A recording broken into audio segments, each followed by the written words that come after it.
What is up, everybody? I went to the wrong one because I'm used to doing a two-person show last night with the Yeti. So now I've got my three-person channel up and we are good to go. So we've got David Mather from the Seattle Kings, also a board member, and Rich Hodge. You were more involved with the Golden Bears, kind of stepped back a little bit this year, but you're also a board member, big with the Chesapeake Bird Dogs. Let's have Dave introduce himself and then we'll jump over to Rich. Yeah, Dave Mather, born and raised out here, just outside of Seattle in Issaquah.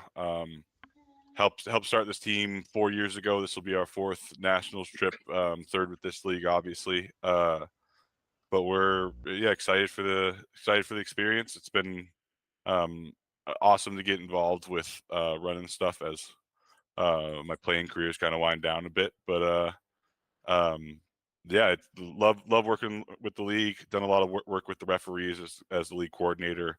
Hoping to continue to expand on that as we grow. It's something we grow with, something that grows with us as players. Continue to grow and the whole game expands.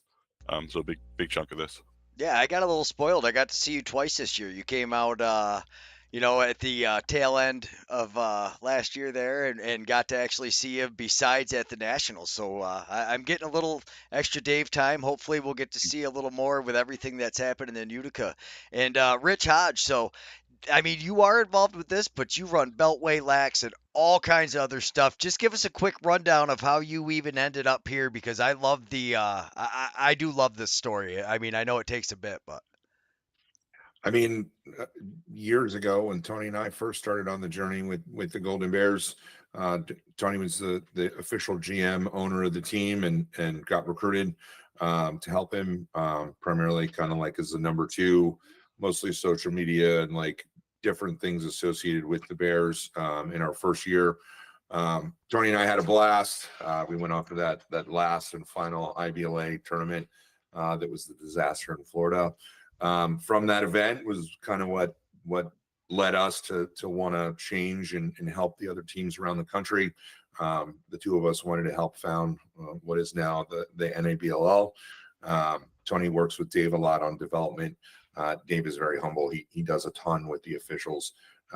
He really does just a ton of work throughout the year, getting everything ready and prepping with the officials and whatnot. I am my own worst enemy because since I started with the NABLL, I created the Beltway Lacrosse group in DC, which is now the city's largest outdoor field league. We do tournaments, we do box in the winter, we do all kinds of stuff. Like I've just created one headache for myself after another. And then to tack on, I also started the NCBS group here in the DMV.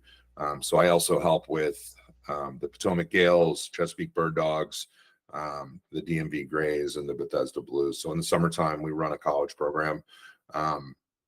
So over the last couple of years, my summers have been quite busy. It's really quite crazy. My wife hates it. I can So imagine. I mean, so that is one thing though that really this league focuses on being a GM team oriented. Each of the divisions runs differently. Dave, what is your division like? How do you guys play your games?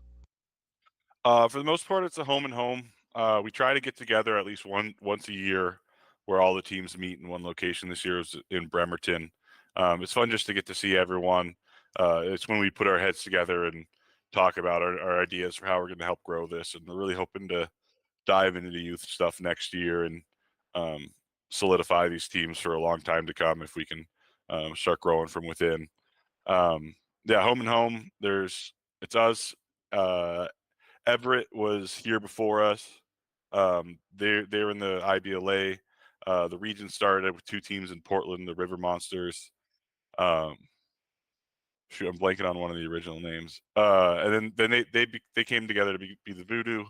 The Voodoo weren't playing this year out of Portland, but have started to get some games in now. They played Everett last weekend. Hands They down, one of played the coolest jerseys I've ever seen. Shout out to the Portland Voodoo. I did get to see those because they were around a little bit there in the first, so I was like, man, that is a an amazing jersey. So sorry to interrupt you there, but an not at all. Yeah, absolutely amazing uniform there with the Voodoo. I actually had him confused with the Mamba there a little bit because we had just come back from New Orleans, so I was feeling the vibe and saw it, and I had him screwed up, but now I kind of got it figured out. yeah, right.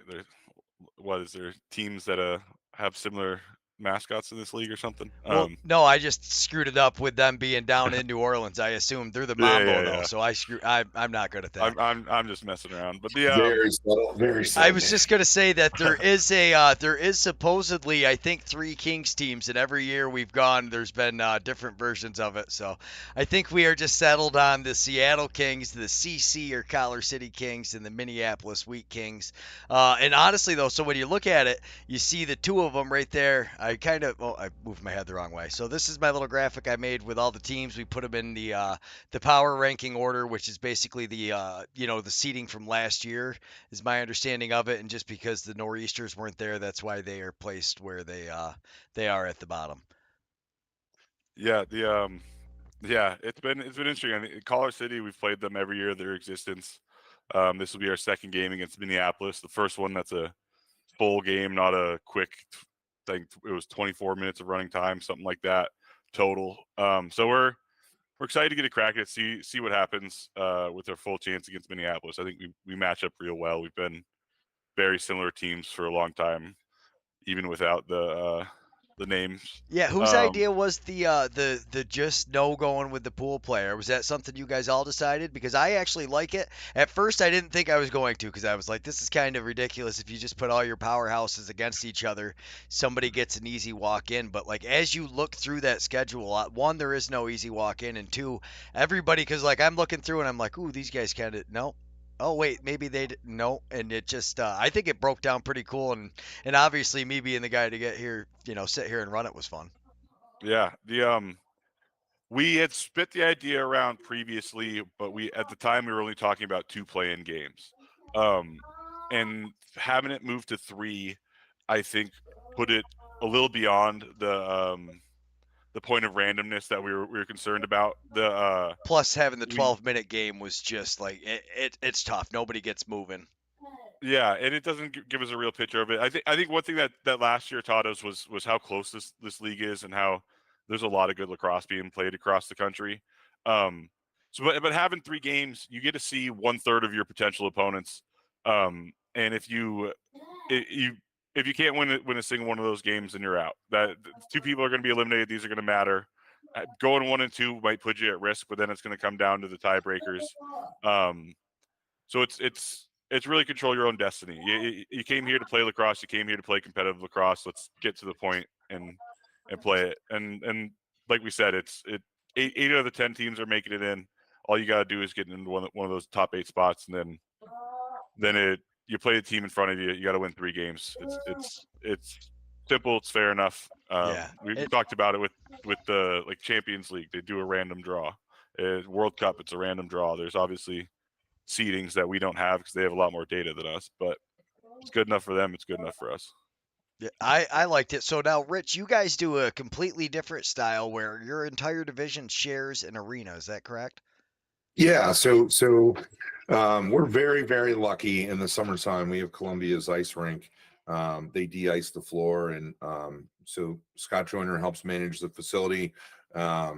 It's really cool. Like, I don't know how other leagues are, but like we have a group chat with all the GMs in one chat, and then our college league shares that same facility. So like everyone uses it for practice time, and then we have games like on Tuesdays and Thursday nights, and then there's practices like within a 5-week stretch. Like we do a lot with it.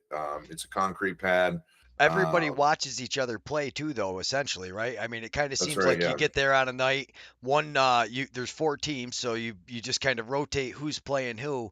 But I would imagine there's a pretty good hangout with guys watching the games and stuff like that. So that I really think it's it's one of my favorite things about this league, just the individuality, and I really do enjoy the way you guys do it. I think it kind of brings to that rec feel home, when you're just playing against the everybody. It's a different feel than a lot of these divisions with the home and home, and then you've got the round robin groups. But so with the college kids being there, I've gotten to meet some guys that have come out of that division playing junior B. So I mean, you guys have definitely with the arrows and just that whole group, you guys are definitely spreading out. I mean, quite far. You've got guys playing in Tuscarora now. You've got guys playing all over the place coming from that division. Yeah, it's really cool. This summer we had guys that were playing junior B up north, and Jackson Curtis, one of the goalies, he was up in Canada with he was I don't know exactly what team. I know he was up north for a little bit of the summer. But these college guys, yeah, it was the Salmon Bellies. Thanks, Dave. These guys are falling in love with box lacrosse, which is unbelievable for us. I think it's really cool to see them plug in from the NCBS. And then they're kind of practicing. Like Tony will have guys practice with him. There's guys that'll practice with the Wild. There's guys that'll practice, with the Arrows and Cannons. For some of these guys, they can't make an active game day roster, but they're kind of seasoning into the team, right? And they're understanding the cultural stuff. There's really a very cool hangout that happens on game days at the facilities. And it's really special. Like the senior guys during NCBS were watching the stream. So the Gales this year, we made the Final Four, which was just huge for us. But like, Yeah, I was getting congratulations on that because I mean that's something. So there's a lot of teams coming right out of Rochester, Buffalo, the teams that everybody thinks of as a traditional powerhouse. But your division, I mean, the Wild, they're the perennial winners. I mean, they've essentially owned the NABLL. So I do find it incredibly ironic that everybody still talks about you got to be close to Canada to have the box lacrosse experience. But you guys have kind of proven everybody wrong. Well, so the Hawkeyes won the whole thing. Previous years, the Royals, which is the San Diego Seals junior team, had won it like 3 years in a row. So the Nighthawk guys did a really good job with that group. They have two teams that made it to nationals and stuff. But it was really cool to get like text messages from players within our division, like excited about the kids, right? Like they have their younger players that they're looking after. And they're like, dude, it's awesome. These kids are, and then these kids are excited to go and play in the NABLL. Like to me, that's the coolest thing is like they can see the evolution, from summer to summer. Guys are graduating from the program. Matt Bagley, the gentleman that you were talking to that was helping us with streaming, right? Like he's seeing like the next evolution of how he's going to contribute at the junior level and senior level. And he's like, ready to start playing for the Bears or Cannons or whatever team picks him up. But then he's also thinking about like, hey, I want to be like Greg Beecher. I want to stream these games and stuff like that. So it's really cool to see it all like, That may be the only person who's ever said that, like in eternity. I want to be like Greg Beecher. I don't think that that gets uttered very Tell often. yourself short, Beach.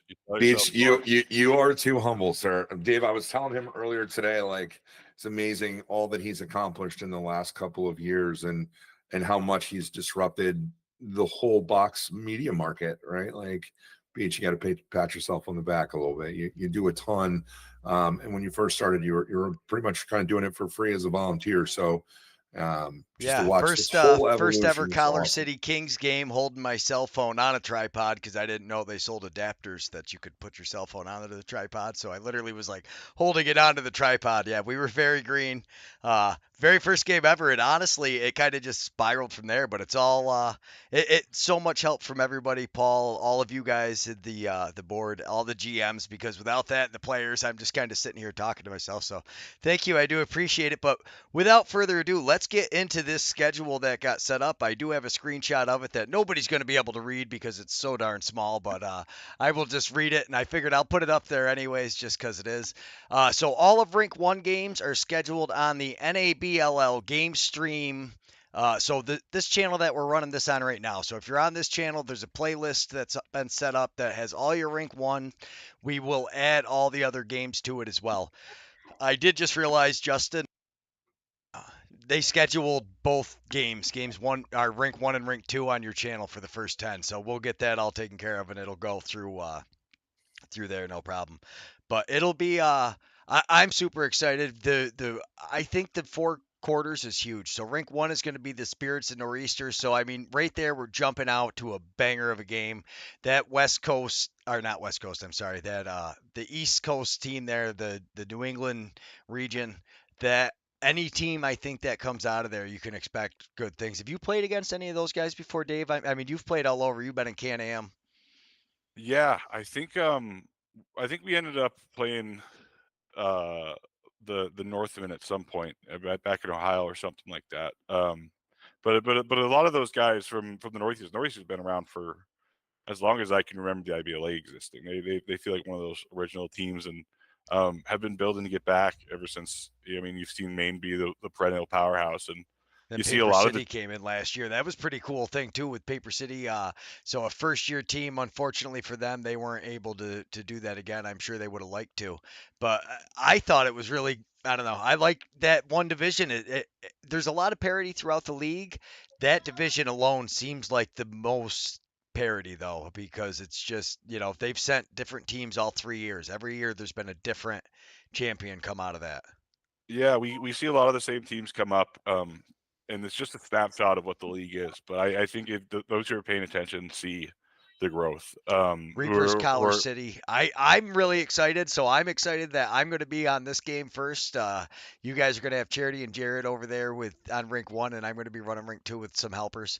And the Reapers are good, but I tell you, you guys are about to see a Collar City team that you're going to see the Kings of the Sandlot, I think, because for some of these guys, you're talking a 40-minute drive. They're literally closer than the Spirits are.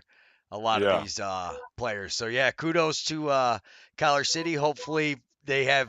I would imagine they're going to have a better size roster because that's kind of been a struggle for them.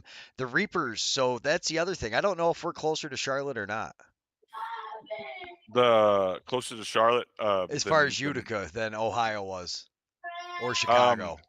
I I was doing that. I was doing some checks on the map recently. I think Charlotte's just within a 10-hour drive of Utica. I think it'd be a bit closer to go to Ohio, just maybe by a couple hours. I think it might be an 8-hour drive Yeah. or something like And then that to Chicago Ohio. would have been a little bit longer, but Yeah, so then the champions get in. So we've got you guys are taking the first game, and this is what I mean. I mean, by rights, if we had done it the pool play, you guys would not have played the Wild at the beginning because you guys ended up in third. So now instead, you guys are taking the Wild on in your first game. Yeah. So get off the plane. Welcome to Utica. Here comes the perennial champs. So good luck on that. yeah. That a lot of goal. I mean, all the goalies there when you think about it. So you, Custer, Deej is going to be there. I'm excited to see Deej. I haven't seen him. I haven't covered a Collar City Kings game at all. So yeah, that it's going to be great. Ignite are playing the Grizzlies. Another you talk about the goalies that yeah. I don't know what is. So Tim's team they got beat once this year too down below. So I mean their division's starting to come. They got some up and comers getting ready to kind of knock on the door a little bit. It's all coming together. We lost to the Everett Express this year in out after the regular season. We played them in an exhibition. Um, it's coming. The league's coming together, The and Wild actually got taken to overtime once, right?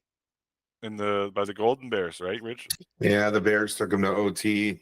I think they lost in a shootout. Unfortunately, it was I wasn't there, but it was an epic game apparently. So That's a heartbreaker, man. yeah, I mean they've just gone back and forth over the last couple of years.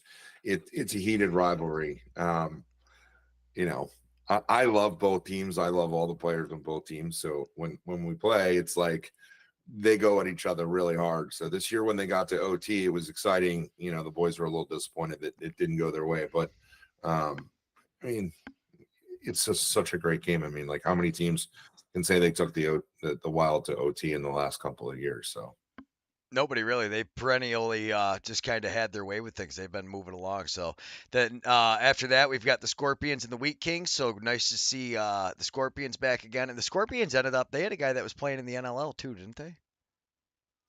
I think they had a guy that made one of the I practice rosters. Yeah, they had a guy who went out to tryouts with who made I don't know where he ended up with the roster after tryouts, but he was out with Was it Panther Panther City? City. Yeah. Yeah, So that's right. kudos to that team. We're gonna have to get more of these teams on. And then the Spirits and Reapers play. The Reapers are one of those teams. They never seem to run out of speed. They don't have the biggest roster, but they like everybody on that team is an athlete. Like they got some guys that can really run and are exceptionally fast, but they're one of those ones that even later, as we start getting through the games, you would expect them to be exhausted. But the Reapers have always a lot of athletes on that team. The Spirits, I think, I honestly think the longer games does help the Spirits though. The way they play, I think having that will help them get a little bit better seat. Just because I get to watch them a lot. The Nor'easters in Collar City, that's going to be a great game.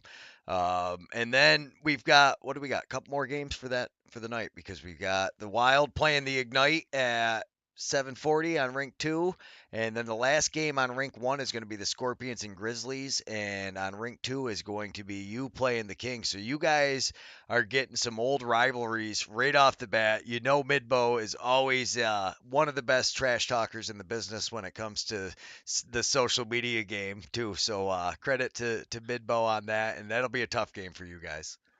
Yeah, he's good at his craft. It's a lot of small things. I'm sure he's got something cooking up for this Guarantee. round robin matchup. Uh, the last thing he posted was a breakdown of all the Kings, and he made sure to post it at like 7 a.m. his time, which makes it 5 a.m. my time.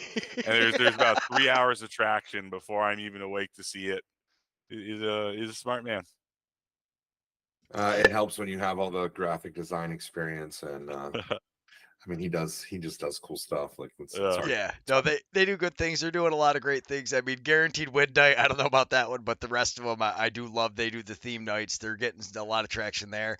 I honestly, I got to admit, guaranteed win night. It would have been impressive to see him lose, and I It guess was that game close. was close, so that would have Yeah, been cool. But then I had to, I basically inserted my foot in my mouth because I gave them crap, and I said I thought they were going to lose the next one they played, and then the Isotopes unfortunately, made me eat my words, but that's fine. So then we're yeah, starting off 9 o'clock in the morning with the Spirits in the Ignite. I think that is going to be a big game come Saturday morning because it's interesting to see a lot of teams are used to playing, but how many teams have flown in? I think the Spirits being able to go home, and when you look at the way the schedule was for them too, they don't have that late of a game. So I mean, most of those guys are going to be able to last game's done 8 o'clock. They're home by 9. They get to sleep in their own bed, and they're back at it for the to play the Ignite at 9 o'clock in the morning. So that'll be a good one. That's on Rink 1. Rink 2 is the Scorpions and Nor'easters, and then on Rink 1, the Wild and the Grizzlies. Rink 2, Wheat Kings and Reapers. Rink 1, you guys are playing the Collar City Kings. So essentially, even without us making a Kings pool, you still ended up playing both Kings teams and the perennial yeah. We champs. So we got a Kings run. Yeah, it's a just deja vu from last year. We played every single one of these teams last year. Um, we ready. I'm ready to see what we can do. I really think we made some improvements. Our defense is better than it's ever been, um, and I think we're a lot smarter than we were. We'll see how things shake out, but we get a good couple cracks at it. how you traveling? Uh, That's a We long got flight. yeah. We got 20 runners we're supposed to have. We'll see if we end up anywhere from 18 to 20, depending on last minute things that are always pushing around. The we surprisingly a lot of guys are upstate people on our team. We end up with I think 4 people who are traveling today or tomorrow to go stay with their family. Oh, cool. We Get were a wor- chance to come home and hang out for a little bit and then go to the game. we were worried about renting cars and stuff, but we've gotten almost everyone a ride. I think we're gonna have one Uber coming from the airport to Syracuse. It's been a lot of moving pieces, but it's somehow come together. That's amazing. And then we get into the consolation games and the quarterfinals, and as we go, I do enjoy the honestly my favorite part about the Nexus Center being the choice for all of this is the fact that the Utica Club Lounge is right there. Everybody's going to be hanging out. I think Ohio was a lot of fun socially getting to talk with everybody. I think we're going to have a lot of that kind of coming back. There's locker rooms. Rich, I know you do a lot of this crazy media stuff. We were talking a little bit. You're going to do your thing. But I mean, you got some good ideas, and if anybody has any I guess ideas for media stuff, I would say just let us know because if it's going to be fun, I think we're down for it because I think that's what we're trying to do is just kind of set the fun mood. And before we get into some of the boring stuff here with Dave, I'm going to let him go over any rule changes, which basically everything stayed the same, right? Yeah, minor changes from last year's championship, but So we'll do. just a couple things. Yeah, so I mean, with the media, if you any of these teams are bringing somebody who has played for a while, or if you've got an older guy who knows all your guys' names, just have them go stand by us too. It helps if they're just telling us the names at the beginning. By the end of the tournament, everybody's kind of got everybody figured out. But we've got some. I'm excited. We've got some guest commentary that people are already reaching out and signing up. Really excited to get. The biggest problem is so for like Dave and you guys when you're playing, people don't realize by the time you get up there after you get changed and showered that you got to get back down for the next game.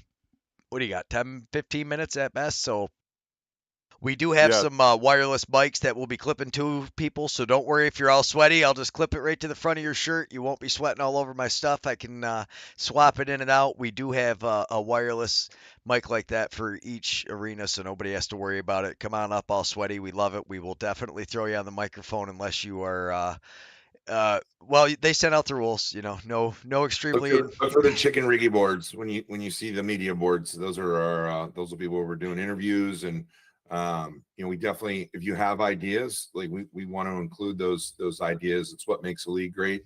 For sure, if you got a player that's got a unique last name, we want to make sure we get it right on the stream. It's never fun for grandma to hear the family name pronounced the wrong way. So any of that stuff for sure. That being And I said, would say number ordered rosters with big handwriting. So assume that you're giving this to somebody who's like 70 years old and struggles to read. Not because that's who it is, but that makes it easier for everybody to associate.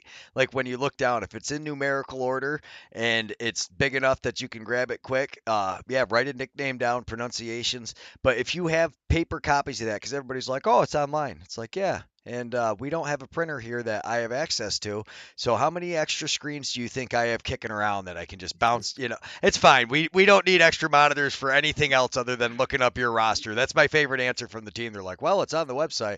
Yeah, it turns out it wasn't updated either before I left. So when I went to print it for nationals, I mean that is one nice thing now is everybody has to have the final rosters. I mean the cuts. It's a little easier going into the national championship.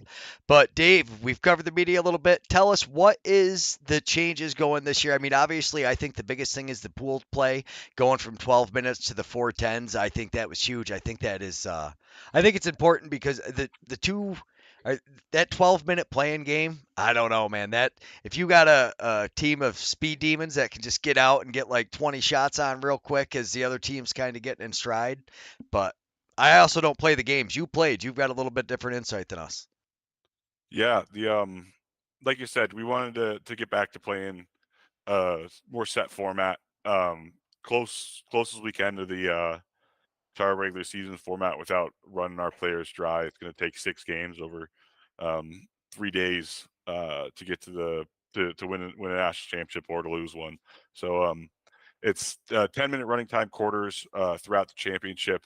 We'll go stop time under 4 minutes in the fourth with the goal differential when the goal differential is 3 or less. With the championship game, we are moving it towards a stop time for the entire championship, still keeping the 10 minutes, but wanted to keep it as much to lacrosse as lacrosse can be. I mean, Rich was talking about when he was out with the Golden Bears at that IBLA championship. I mean, Ben French had an absolute masterclass in time wasting at that tournament. He'd come out and argue every little call from the bench, waste another minute here, waste another minute there. So one thing we're really doing last year, we introduced it with a 20-second hit timer in between goals and penalties that the refs would all carry, but that didn't really give the fans or the players full understanding of what our time's at and what we're looking at. It didn't really impact too much. I think by the end of the weekend, the players really got to understand it, and things were moving quick. This year, instead of the hit timers, we're going with 30 seconds on the clock. We're going to reset the shot clock. That'll be a game restart clock as well. With the 20 seconds on the hit timer, or 20 seconds in between penalties, we're going to remain with that. The refs are going to jog over, report it to the book, get that set up, and be there and ready. If the defense isn't ready after the 20-second count, we're going to blow it in. I'm sure they'll get ready as quick as they can as soon as it's live. If the offense isn't ready, the refs are going to blow it, drop the ball there. Whoever can pick it up first, that's their ball. So it's not a timeout. to set up a play during when you when there's a penalty being reported. You got to get out there and run it with the guys you got. And that's standard across the rule book. We're just expanding a little bit more on the holding teams accountable since we have that 20 the running time. We want to see this all the way through. A couple small details: quarter breaks, 2 minutes in between, 5 minutes at a half. So we will have some time for coaches to get their hands on teams, for guys to catch their breath and push forward with it. Overtime, we're not doing any overtime in the round robin. Ties are in play. Bracket play, it's going to be a 3-minute running time period, no timeouts, 1 minute in between the periods, in between the period and the start of the overtime. If no one scores, we're going to a 3-man shootout. That's just like we were doing last year. We saw it with the Ignite game. So it was golden goal, you said, or sudden death, or Sudden death, yeah, sudden death, golden goal, whatever you'd like to call it. For the final, we're not going to a shootout. We're doing 10-minute running time periods. One timeout for each team for the first overtime only. A 2-minute break in between the fourth quarter and overtime, and we'll just reset and keep going until someone scores. no shootout at all. It'll just be 10, no 10, shootout. 10, 10, 10. Yeah, it could theoretically go forever if no one puts the ball in net, but someone's going to score a winning goal. Hopefully we don't have a repeat of what was that, like the 96 Stanley Cup Finals, and Brett Hall scored in the crease and they completely changed the crease rule after that. I don't know if yeah, that was a rough one on Hasek as a Buffalo Sabres, any of the Sabres fans. I know we got a lot of Buffalo guys that are starting to watch this. We've got some teams getting ready to jump in. So, I mean, Dave, as mainly it sounds like most of the rules are just like game changes and stuff, and then 20 seconds is now 30 seconds, so the team actually, but it's going to be on the shot clock, so you see it, it's a convenient thing, everybody's accountable, it's right there to boom. Yeah, the only other thing I want to remind people, we do a 10-second clear count, and that's the referee's count, not the shot clock. Sometimes those can differ, and while we're watching it on the game, it's just a good reminder as a referee myself to make sure people know what's going on. And so essentially, I'm going to say this just because I know we're going to have some Can-Am crossover. NLL style rulebook is basically so a lot of people call it summer rules. They are not in effect when it comes to the NABLL. Whenever you hear that word summer rules, it doesn't really matter. But I know one of the biggest things is for me on the production side of it, it makes for way better highlights. Yeah, it's a lot more fun, a lot more viewer friendly. Being able to reach, crease dive, dunk, like all of that just really adds to it. It's Not so helpful much for for our you. Yeah, it's helpful for our referees even to have a more unified rule book where they can watch what they watch on TVs, what they're calling in games. Refs watch film just as much as players do, so it's really helpful for that.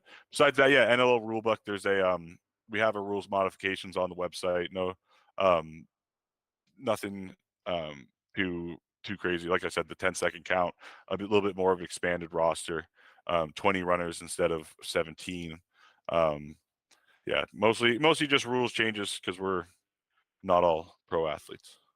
It's minimum though. I mean, the expectation is when an NLL executive is like watching it, like it's apples to apples, right? Like it gives them a better idea. Like we're not changing their rule set. Like there's one or two minor things that have been updated.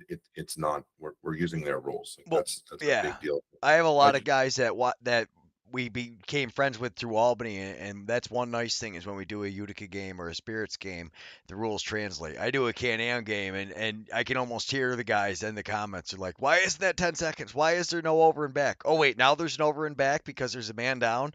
Oh, the crease is a cylinder technically." So I mean, there's a lot of nuance into that people that if you're trying to grow the game, you're trying to make the U.S. More friendly. A unified rule system really does help. I just had to give a shout out to all the leaderboard real quick. I know I haven't gotten to it too often. It's the end of the season though, so everybody should have their stuff completely reported. So Brett Bedard, 100% safe percentage. That doesn't happen very often. So no, but we all know how that goes. That's the biggest problem when it comes to save percentages. If you go in for 2 shots. Well, you saved both. You got 100%. I mean, maybe Brett Bedard had the most amazing season ever. I don't know, but I faced one varsity shot in my entire career as a field lacrosse player, and I made that one save. Somehow I'm not in the record books, but that's a story for another time. we know you got 100%. You're good to go. But no, when you look through it, I guess no surprise there that you see Kyle Baker across the top. We've been watching him. So Skylar Thomas, you see him for the goals with the Spirits. I know he is not going to be there too, and that's where it becomes interesting with some of these teams that have players that play in other leagues because the President's Cup's going on. So if your other team made it, or the way that they're allowed to take a couple players from the division, you guys do something similar to that. So we will get to see Kyle there again with he's coming with Cambridge, I believe. Correct. Yeah. The President's Cup's going on about an hour and a half north of where I am now. I have to leave to go. I get to leave to go to the NABLL championship, but my lacrosse week doesn't end there. I get to come home and catch all the games. Our friends, the Ladner Pioneers senior C team, are running the beer garden up there, and they've been great to us as we've started to build relationships over the border. So we're hoping to expand on those relationships next week. That's awesome. It's a good time. So, Rich, you're going to get to come to Utica again. You got to come to Utica early. So, what I guess as coming was this your first? I mean, it was your first time being to the Nexus. Have you ever been to Utica other than that? So I think this is my third time. This will be my fourth time, and then I'll be my fifth time for Worlds when I come to help out with Team Mexico. Yeah, I've come to love Utica. Like, it's a great town. I think people are going to be really excited. There's so many cool places, around the Nexus Center. There's a great little coffee shop like a couple blocks away. I think it was Lunkins. We took all the kids out to dinner at Lunkins and got wings. Obviously, you got to go get buffalo wings, and we got pizza, and like, there's a bunch of They do not lack awesome. food. There is food everywhere there, and every place is great. There is a little pastry shop around the corner, Get Baked, that is absolutely amazing as well. They I think it's a little play on words, but they have some of the best scones I've ever had. The texture Big stone guy. they nail it though, Big because stone like guy. everybody, like, they either dry them out too much or it's too soft, and you're like, that's not a scone. What are you doing? Get Baked in Utica has phenomenal scones. If you like scones, definitely check them out. For Bag sure. What's Square Brewing Company. That's going to be the home of the Seattle Kings over the weekend. We'll be there great bar? Saturday night. Excited to check it out. That What's place is the amazing. The burgers there are top notch. They do and they do it. It's like a what? It's some kind of. I don't eat coleslaw, but they do it without mayonnaise. I can't remember off the top of my head what it is, if it's pickled or if it's like a vinegar of some sort, but man, is it delicious, cuz I don't usually eat coleslaw at all cuz I'm not a big mayonnaise guy, but they have a coleslaw there that you absolutely have to have. Their burgers, and they put it on a burger too. It is I'm absolutely into banging. that. Bag Square is good. Unfortunately, they did not get the cross check brewed this year. I don't believe we had it at all, but yeah, it's Bag Square is a blast. You guys are gonna love it. Yeah. Oh, so it what's says ask the for a cross check. Bacon jam. That's the other thing that's ooh, phenomenal. bacon jam The is good. I'm excited for a Utica Club. That's a great beer. It It's good really beer. is. Yeah. That's the other thing too, is I drank UC for years, and then you can't really get it by me. Now it's actually starting to make a comeback. I'm starting to see some UC 12 packs and stuff starting to show back up in the stores around me. So I am glad to see that. Yeah, the brewery's there. And There is Sarnac's there plenty of too, stuff. right? Yeah, Like, so Sarnac's there. What street is Sarnac on? That's like where all the bars are, right? Court Street.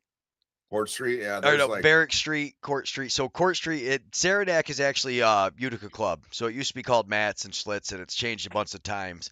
But the Oh, Saranac, Saranac's Utica Club. yes, that Saranac brewery that Oh, everybody's talking about, that's the Utica Club. It used to be Schlitz, Matt's, but now that is. I tell you, I don't know what the concert schedule is like, but I've seen this Friday Barrack night. Street. Yeah, I've seen they are one of the best venues because it's outdoors, but you're kind of enclosed just with like on the side. Yeah, it's an absolute blast, and the beer's cheap. They do all kinds of. They got ciders. They got different. Yeah, it's I do love the brewery, and speaking of which, the Utica Club Lounge, their drinks are phenomenal. The food is phenomenal. Just make Yeah. sure it's for you.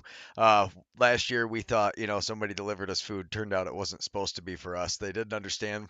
With headphones on, I really didn't hear, and it's not that uncommon for people to send us food, so I just took it and started eating it. Then they came back later. They're like, "Hey, did you eat this?" I was like, "Yeah." They were like, "Why?" I was like, "Well, because somebody gave it to me, so I thought I should eat it." But That's funny. yeah, they were cool about it after they understood because he's like, "What happened?" I said, "The kid walked in and they handed it to me. I just took it and started eating it." I was like, "I don't It's the know. It's same. not." Yeah. People bring us food a lot, especially in Utica, though. I mean, if Paul's there, I can assume something's gonna get delivered to me. Yeah. Oh, do y'all want live music? Paul's saying. So yeah, they do. Paul had bands at all the games, so they started like an hour beforehand, and they play at the. They can play right at the lounge there. It is a good time. It's not.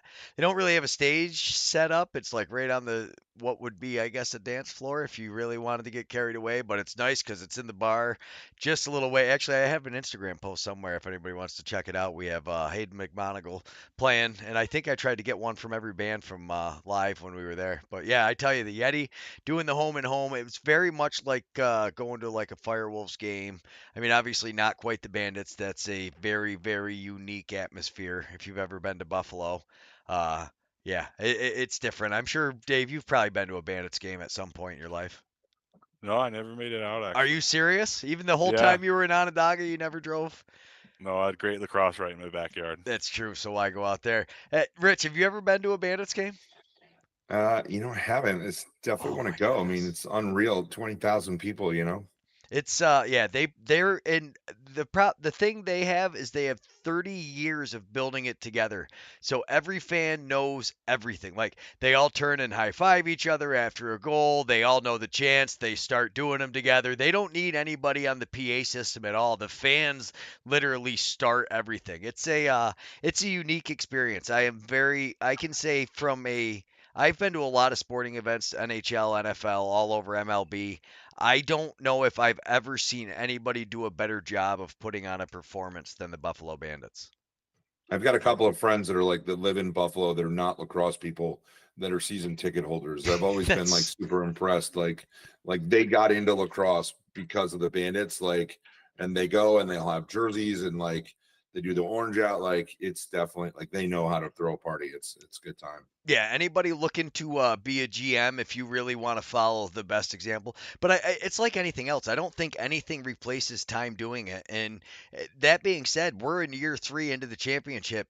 Dave, we're already at the 45-minute mark. So if you have anything else you want to blast out as far as rules, but from your board member perspective, what I'm kind of wondering is year 2, you're building the plane, or year 1, you're building the plane.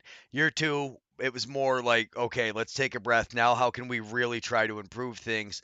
You've come up with some ideas this year. We've got, a few changes with the game time. What are you really thinking for year 3? What do you consider a successful nationals as a board member going into your third nationals? I yeah, Nationals is going to be great. I think I it's as long as there's nothing disastrous happen. Knock on some wood here, but um, it's going to be wonderful. We got a great team of people who put on the tournament. We got great teams showing up to play. Bring a It's going to be in our sweatshirt. It best. is cold. Yeah, Paul just said Yeah, that. I did want to. It literally is 68 degrees in there all the time. It is the only box lacrosse. Well, no, there's Tuscarora too. They keep ice, but if yeah, with ice, there is ice all over the place, people. So be prepared to you want some shorts and stuff for outside, but you're especially if you have any girlfriends, wives coming, they're gonna want pants. They're gonna want a sweatshirt because it is very cold inside the Nexus Center all day. yeah. Yeah, the 68 sounds great to us in Seattle, Yeah. to be honest. We're gonna, but yeah, it's the tournament's gonna go great. We're excited about it. I think obviously as a GM, my focus is on the tournament and the team, but as a board member, I'm really excited about this off season. Um, it's time to really go back on the trail and get selling again. Like the first year when we were talking to everybody, trying to get stuff built up and push forward. Like we kind of got the teams that were ready to jump on board with us and try this, and it's working so far. We got a lot of work to do. We got a lot of things to shape up, but but it's I've it's actually heard a rumor that we've already had teams signing up for next year. So you guys definitely have done some great things to the point that we have brand new teams excited to be a part of this league and go forward. So yeah. kudos to you guys on that. And like you said, I think as long as nothing catastrophic happens, that it's going to be a blast because we know everybody out there for the most part. The Nor'easters are a new team, but you're starting to see some of the chinks too, and I think some of these teams might realize this might be their last chance here because you're starting to see some of these leagues blossoming up. Grand Rapids is having some tough games. The Ignite are having tougher games. Minneapolis is having tougher games. Dave, it looks like you guys have had a few tougher games going. The Spirits, I can't say that for though. The Spirits have honestly been on a pretty good roll, other than the Wild. I think they got a little bit of a chip on their shoulder coming back for the Wild. I think they shouldn't have lost that game. I don't think they think the Wild won it. I think they lost it. Is honestly how I think they feel about it. I don't think it was that they got beat. I think they honestly feel like, I mean, Nate's never said that and they give credit to the team, but knowing a lot of those guys and their approach to it, I think they feel it was their game that they lost. They're that kind of the team, they're gonna blame themselves. They're not gonna be like, yeah, great game, guys. They're gonna be like, yeah, no, we just didn't play to our potential. So I am super excited. I think it's going to be amazing. I think you're going to see the best Collar City Kings team you've ever seen. The Reapers have looked great every year. I think that East Coast trip up 95 makes things easier. I think they're going to travel well. I got to get him on the podcast too for those guys. Yeah, there's just Good guys. so many people I always want to talk to. But Rich, anyways, I cut you off. Rich, what are you looking forward to at Nationals this year? You do the media, so take a couple minutes and kind of tell guys. We were talking maybe some post-game press conferences. Let's try to, if you guys have guys on your teams that you know are trying to do clinics and stuff, tell us so we can make sure we kind of highlight them a little bit and get them out there, and we can kind of spread the name. If you got guys that are trying for teams, because we all know there's guys trying it, and Worlds is coming up. There's a lot of guys. I would like teams to start to send us like, hey, we've got this guy playing for this team. Hey, we've got this guy playing for this team because I think there's a good opportunity. I might be around Worlds a little bit while it's there, and I think I'd like to try to talk to some people while I'm out there, and I'd really like a lot of them to be the NABLL guys because I think you're growing the game in a lot of ways. Teams are getting chances to play. Like I said, it's a big small world. We're meeting guys that played for the Maryland Arrows team whose first chance playing box lacrosse was at an NABLL, with those guys. So kudos to you guys on that. Absolutely. I think one of the things guys are going to be super excited about is the venue. We've never played at a venue like this. I think it's the best one in the country. I mean, granted, locker rooms, yeah. showers. 68 degrees. It may not sound like a lot, but I'm telling you, when you walk out of that locker room and it's stuffy, and you walk into a nice breeze of air, like it makes a big difference. From a media perspective, I want to do some new stuff to highlight what the GMs are doing. Want to tell those player stories. Like, I think we're at a critical time, right? Like we're still kind of building it as we fly it. I think we're getting a better idea. I think the thing we all want to see is more unification around the country. We want to bring in more teams. We want to grow. We want to see this thing. We've lots of plans. We want to see this thing add women's, and we want to see, a B division potentially, or some kind of like invitational where other teams that are not competing for a national championship, but to bring everybody together.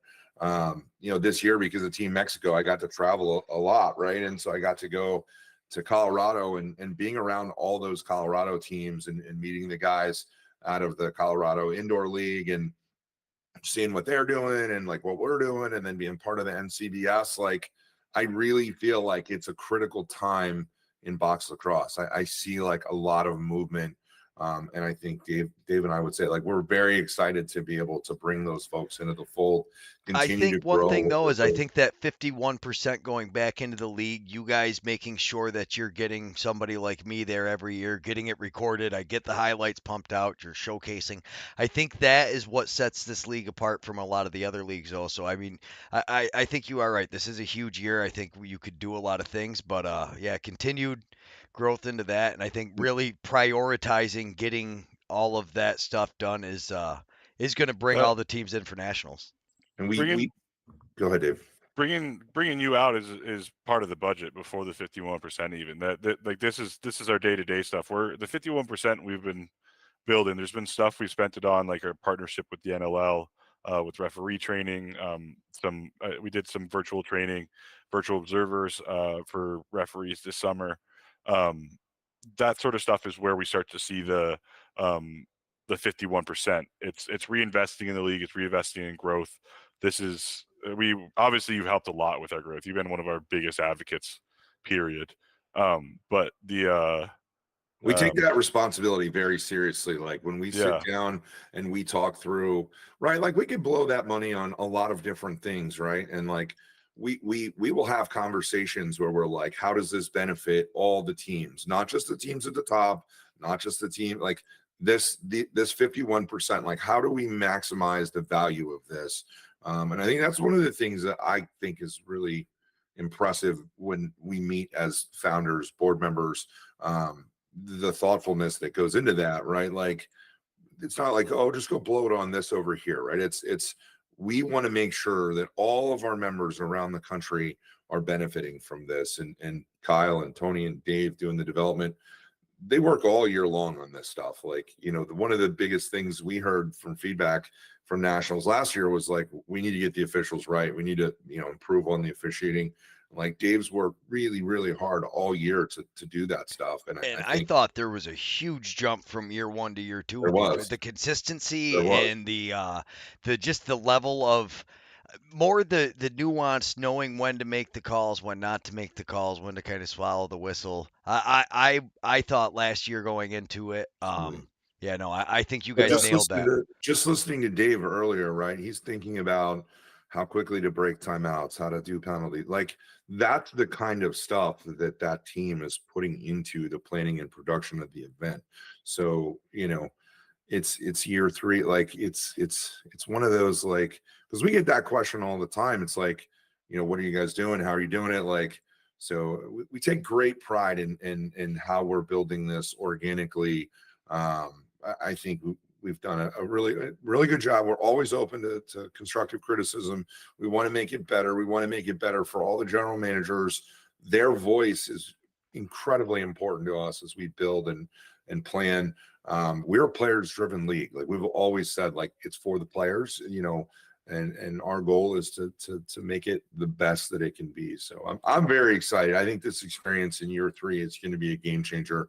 I wish more teams were with us. I wish more people from around the country were there. I want to get to the point where like it's a huge alumni weekend and everyone, it's like Lake Placid, you circle it on the calendar, you Well, got to be there, I think you could start yeah, I mean, we'll start having like, a masters event there. You start having like Be hey huge. guys showed up, we've got this many extra guys, you play a couple. No, I think yeah, 100%. I think you guys as we go, you shot for the women's this year. We unfortunately didn't quite get enough to make it work, but that doesn't mean it's not going to happen. There's still going to be and actually Team USA I heard might be kicking around the area while you guys are there with the women. So I mean, it'll be a good chance for people to meet some people. I think you're going to start seeing a lot of teams actually rolling in for Worlds. It seems like it's a little early, but you've got teams in there starting to get on the floor, starting to get in the field, starting to gather around. It's an exciting time to be a part of this sport right now. I tell you, I think we all just kind of hit lightning at the right time, it seems. And really kudos to you guys. So anybody who doesn't know, like it was not a sure thing for everybody to be at the Nexus Center. They were turning groups down. They've turned like the one juniors group away. I mean, so kudos to you guys locking it. Obviously, I think it is a 2-hour drive for me, but I still think it is hands down the best facility in the country. And until somebody shows me a different one, I'm gonna believe it is. yeah, top class. I'm a believer. Absolutely. All right, Dave. So, is there anything else rules wise that we didn't go over? Maybe we want to cover. I just want to give a quick shout out to the referees, and we talked about the like you said, it's the team back here thinking about all these little things. A lot of this comes from Chris Sherman. He's a referee out in my area. He was there last year, really passionate about this. We got guys from DC, Akwesasne, Austin, Minneapolis, Baltimore, New Hampshire, North Carolina coming up to do this um, event, and it's you really get the guys who are passionate about it, the guys who want to travel. It's spending money on flights to get up here, and really wanted to be part of this growth. Matt Ripley is a Minneapolis guy who's done wonderful. He's taken a big lead this year.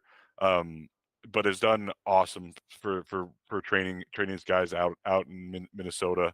All these guys will take this knowledge back to their areas and continue to grow the game. And consistency is one of the biggest things we want out of our officials. The rules being applied the same way across all the regions. And so having these guys make this trip is what I think is one of our biggest pieces of development. And eternally grateful for them. Without the refs, it's a thankless position. Everybody likes to talk smack. I do think it is critical that it's kept constructively. That's one thing. So one thing a lot of people might not know is that the comments that are gathered after this are taken very seriously by the board. Don't just talk crap on social media. Put it together in an email. Send a constructive email. It is always taken very seriously. If you guys think there's even something with the streaming, just let us know. We are very open. We like it. We're going to try to get some floor side interviews and get things going. I get excited for this. This is my favorite time of year. It's like go time. We get to see everybody again. I can't wait. Rich, anything you want to close us out with before we call it a night? No, I'm just super excited. Like that excitement is contagious, right? Like I will say the one thing, like players, GMs, when we do those year-end meetings and we do the annual meeting, be there. Like bring constructive criticism, show up with a plan to build it. Like we see those comments on social media. Like it's really easy to do that stuff. I know people are going to be out there chirping, like that's just part of the business. But I mean, like we're all in this together. If we're going to build box lacrosse in North America and we want the U.S. To be a leader, it's up to us. Like we're the ones building it. Like every single GM and player, as you lift the ranks, as you build these junior programs with college players and the junior programs, you're going to start to see more of that. We're all doing it together. Like we got to do it in a constructive, positive way. Being present and participating at those annual meetings is a huge step. So looking forward to Friday, man. It's gonna be a great weekend. It's gonna be an awesome weekend. Yeah, and so if you're on this channel already, you obviously know where the NABLL game channel is. I'm going to build the playlist from this channel too that you'll be able to click on it. It'll be a separate Rink 2 one. All of Rink 2 will be live streaming on mine. The games start at the same time, so do yourself a favor, watch one rink, and then in the 20 minutes while we're switching around, you're either going to be watching our post-game press conferences, which will be intermittently kind of fired up on YouTube. You're going to do some on Instagram and everything else, I'm sure, Rich. I mean, it's impressive to see the media spectacle that you're doing as you're walking around with all your. What was the questions? Yeah, some of the ones you had last year. Tony's. That was not. I can't take credit for that. That was Tony's. This Boomer and that. Productions. Yeah, Ah, Boomer Productions Boomer definitely nailed that one. We have to come up with some fun ones, right? Like And you guys really can't call him Boomer Productions though, because honestly, he's the only one that knows how to use the AI stuff too. He did teach me how to use AI, so the Boomer Chicken Riggy Productions is logo, teaching the Blue Chicken Squad. Riggy logo Yes. was definitely designed by Tony. So absolutely, like we just want to have fun with it. Like it's really special for grandma, aunt, uncle to be able to watch the stream, connect, see that stuff. A lot of these guys are playing careers, they're winding down or post collegiately, like this is what they have left, right? Like those loved ones. It's a huge deal to be able to see them on a reel or Instagram, whatever. Like it's just it's our community, right? It puts a face, right? Like I know Hayes from Reapers or Midbow or these guys, you're able to kind of understand that human element of who they are and what they're about and their sense of humor, etc. Yeah. All right, everybody. Well, we will see you guys on Friday. I can't wait. What time's everybody getting in? I'm flying out tomorrow night. I'll get in Thursday morning. We're kind of gathering our guys up in Syracuse on Thursday, and we'll come in on the morning on Friday at some point. I got a meeting with the referees just to pass off stuff and hand off my responsibilities for the weekend as I'm playing. Kind of go through your old stomping grounds. You're gonna drive everybody around Onondaga and show them the two arenas. I need the guy. Yeah, we need to make a trip down there. Hopefully, we don't have a car when we're there, so we'll have to figure that out. But I got a car you can borrow, Dave. You can, Perfect. There we I'll go. haul you around. I'm sure I'll have to run out and get cigarettes at some point. I'll run out to the smoke shop. It's right across the street from everybody, so we'll be good to go. All right, thanks so much everybody for tuning in. We will see you guys this Friday. NABLL Nationals going live all over the place. Until then, have a good one, everybody. See you guys later.